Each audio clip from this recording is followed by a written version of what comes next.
What's going on, family? Let's talk about Operation Midnight Hammer, man. The USA bomb Iran nuclear sites. Iran said there will be some retaliatory, and the United States is asking for peace.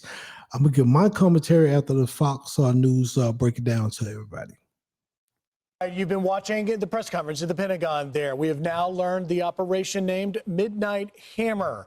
Remarkable details in the operation as the world watched B-2 stealth bombers fly west towards Hawaii and Guam. 7 B-2 bombers, 2 crew members each, refueling, flying east, delivering their targets, hitting their targets, 14 total bombs under total stealth. Not a single shot fired, says Chairman of the Joint Chiefs Dan Kane, saying that no missiles were launched, no shots fired at our mission, no Iranian planes got airborne. They simply didn't see it. I want to bring back the special report anchor and our executive editor, Brett Baer. Brett, it's remarkable, these details, to learn that we literally got in and out without really being detected, hit all targets. It just strikes you at really the dominance. We heard from Secretary Hegseth, the unmatched capability of the American military, but boy, you really got to see it here and likely sending a message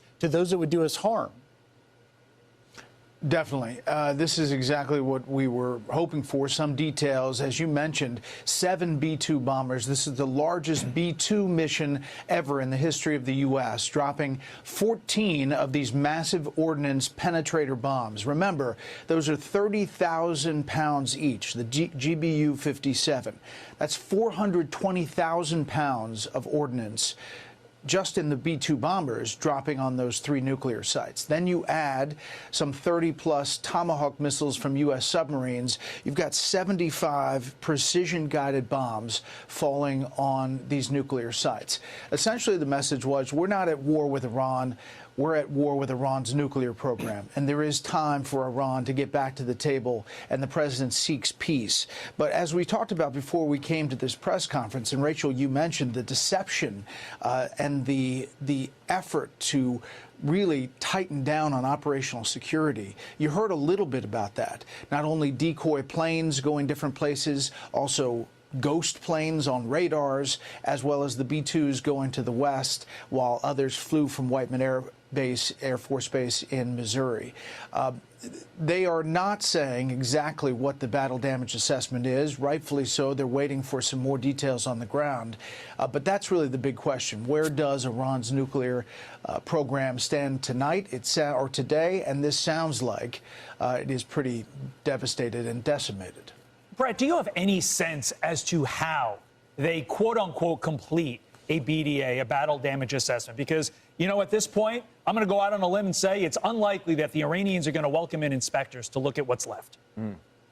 Yeah, the Israelis are on the ground. They're on the ground in significant numbers. We don't know exactly how, where, when, but they will provide some battle damage assessment from the ground, and then obviously our satellites and what we have in the air can give us decent pictures. I think the question about the nuclear material is what the chairman of the Joint Chiefs was asked, and said he's going to need more time.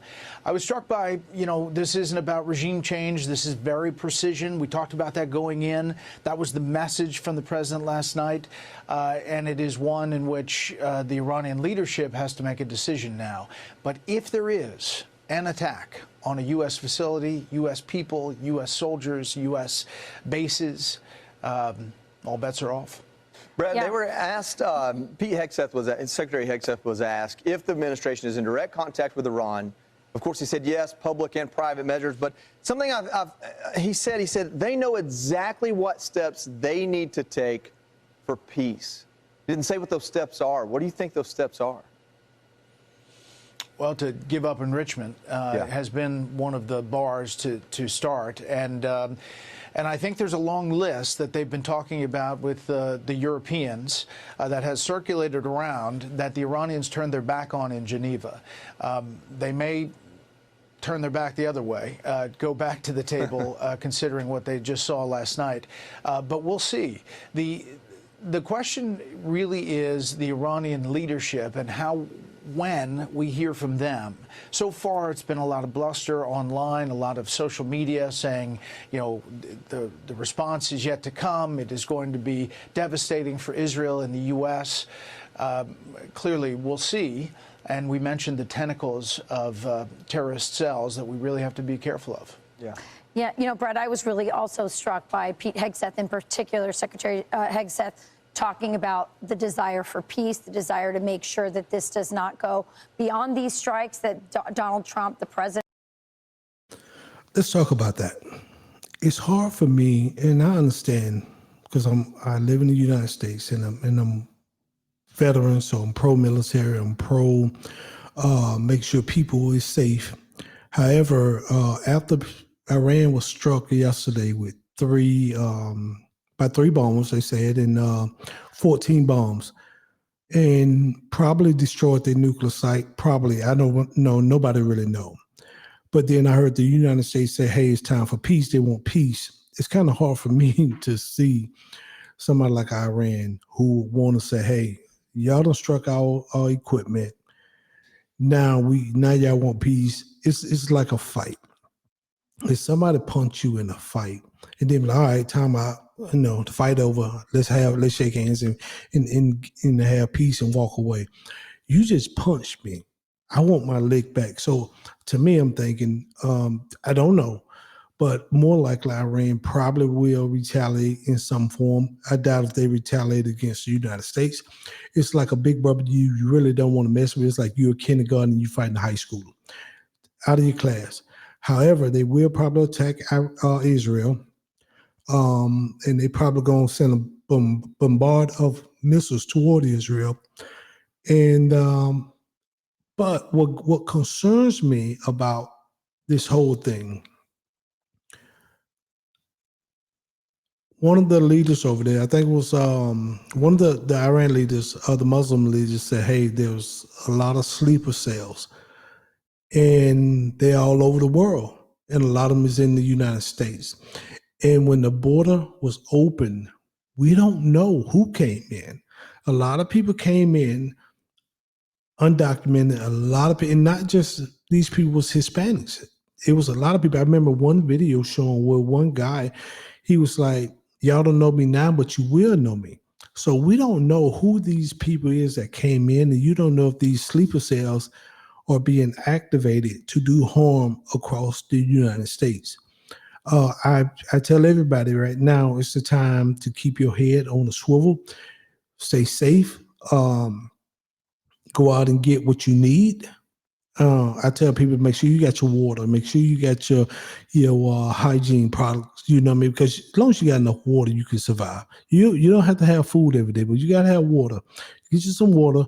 So every so often you got your water and you got your hygiene products, because you don't want to get no bacteria infection and no type of stuff. So make sure you got enough hygiene products to be able to survive off that. And some stuff that you could eat, to survive. And make sure you got your alcohol, make sure you got your Band-Aids, because you don't know if there are terrorist cells across America or sleeper cells across America, like the former CIA, like the former CIA lady said, Sarah. There's no way EMS, emergency response, can get to everybody if these things go off simultaneously or one by one strategically. So you got to be prepared to be able to hunker down and sustain any injuries that you might have. I tell everybody that, man, and be able to take care of your family and take care of yourself, because we don't know. We're in a time now where rumors of wars is not just rumors of war. Could this be the beginning of World War III? You just don't know at this particular point, man.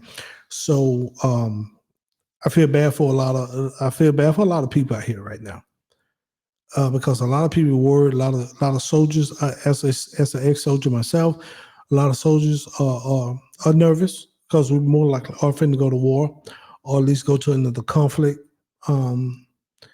And I am concerned about some of the intel, but I don't sit in these briefings, nor do I know anybody sitting in these briefings. So who said the intel are off or correct? I don't know.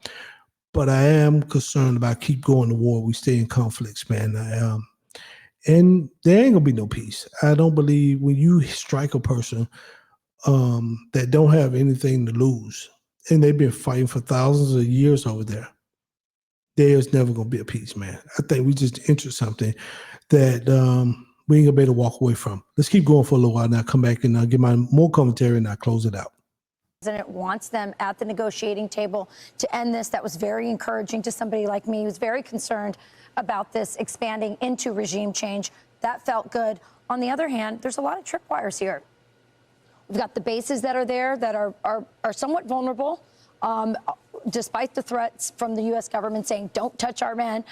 We also have the Houthis who have now torn up their ceasefire agreement, so there could be something that happens to our ships in the Red Sea. And then, of course, what I'm most concerned about is the fact that we've had 4 years of Joe Biden's open border and these sleeper cells. So talk to me about how President Trump, Homeland Security, Pete Hegseth, everybody involved is working to mitigate those very real threats, on the homeland included, to make sure this doesn't expand into a greater war. Because as you know, Brett, there's a lot of political implications here. By the way, we're not hearing much about the big, beautiful bill that was the #1 issue until Israel striked, but also the fact that, you know, this is not a left-right issue. There are a lot of people in the MAGA base who voted for Donald Trump because they wanted peace and really hope that this leads to peace. So I know I'm throwing a lot out there, but talk to me about the politics around this, considering all of those things. Yeah. Well, first of all, the threat of the terrorist reach of the Iranian regime, which has been doing it for decades through proxies, doing some very bad things. You know, the president came to the conclusion that those tentacles, those terrorist reach elements, with a nuclear weapon or some nuclear even a dirty bomb, is exponentially more of a threat to the U.S. and to our allies, and decided it was time to act. If you're worried about, you know, the retaliation, imagine the retaliation with Iran with a nuclear bomb. Let's just put that aside. Yeah. There is a higher state of alert. The FBI, the Homeland Security, individual cities have been on higher states of alert since this all happened over the past week or so, but now they'll be even more so. And the amount of strength, military strength we have in the region suggests they're going to do a lot to try to protect those bases directly beyond what is normally done. As for the politics of this, you know, you're right. There is no left and right. There are Republicans who say it's not constitutional, who say that there should be, Congress should weigh in.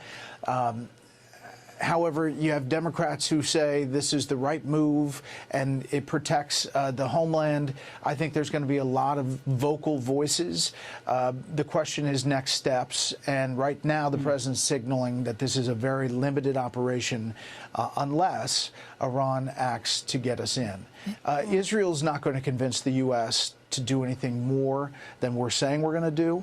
And I think that boots on the ground are completely off the table. You know, Brett, we were just showing our viewers the photos that the White House put out from the Situation Room. And had I been in that Pentagon press briefing, I think my question would have been to Chairman Kaine, what was behind, what's the story behind his looked like Texas hook'em horns in a downward position? He seemed to be like literally physically showing us some sort of operational explaining it. And, you know, I think we pull that one up here and you'll see it in just a second. But what's interesting, Brett, is, you know, when you were talking about the proxies, Hezbollah hasn't fired a single shot. Hamas is on its back. The Houthis, very, very neutralized.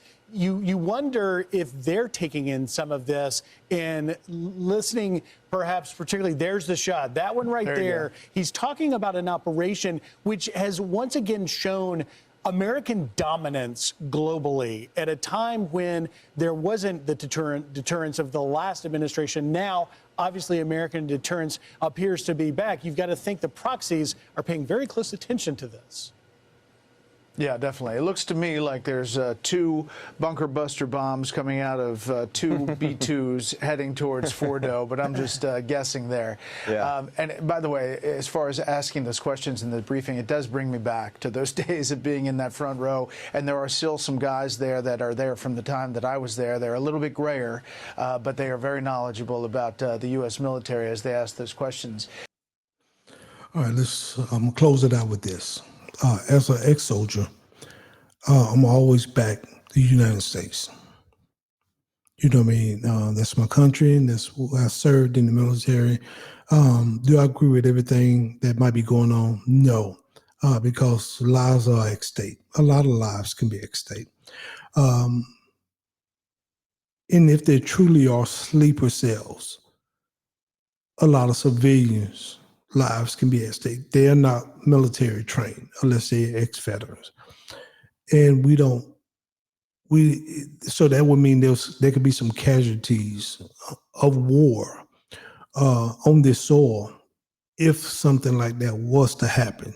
So I tell everybody, I am pro-America. I'm going to back our president, our commander-in-chief, but keep your head on the swivel right now. We are in some dangerous times, and you need to have you and your family and your household prepared for anything.